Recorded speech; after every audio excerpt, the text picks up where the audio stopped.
बहुत समय पहले की बात है। एक घना जंगल था, जहां एक शिकारी रोज शिकार की तलाश में भटकता था। वो सोचता था कि शिकार ही उसकी जिंदगी का मकसद है और वही उसका सब कुछ है।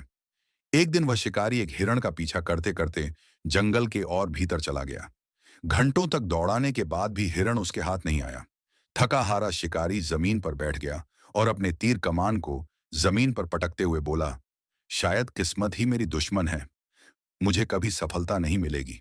इतना ही में वहां से एक राहगीर गुजर रहा था। वो साधारण इंसान था, लेकिन उसकी आंखों में आत्मविश्वास साफ दिख रहा था। उसने शिकारी से पूछा, भाई, क्यों इतना निराश हो? शिकारी ने गुस्से में कहा, मैं कोशिश करता हूं, फिर भी हर बार असफल हो जाता हूं। अब और ताकत नहीं बची। राहगीर मुस्कुराया और बोला, क्या तुम जानते हो असफलता का मतलब क्या है?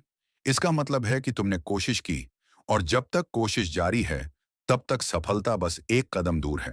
उसने पास के एक पत्थर की ओर इशारा किया और कहा, देखो उस पत्थर को।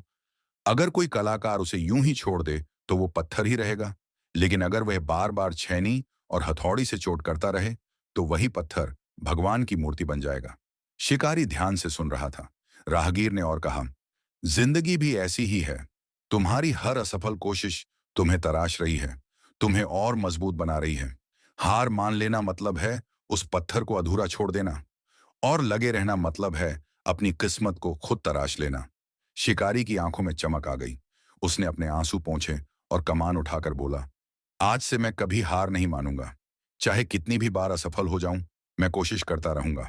राहगीर मुस्कुराया और बोला, यही असली जीत है दोस्त। हारना बुरा नहीं, लेकिन हार मान लेना सबसे बड़ी हार है।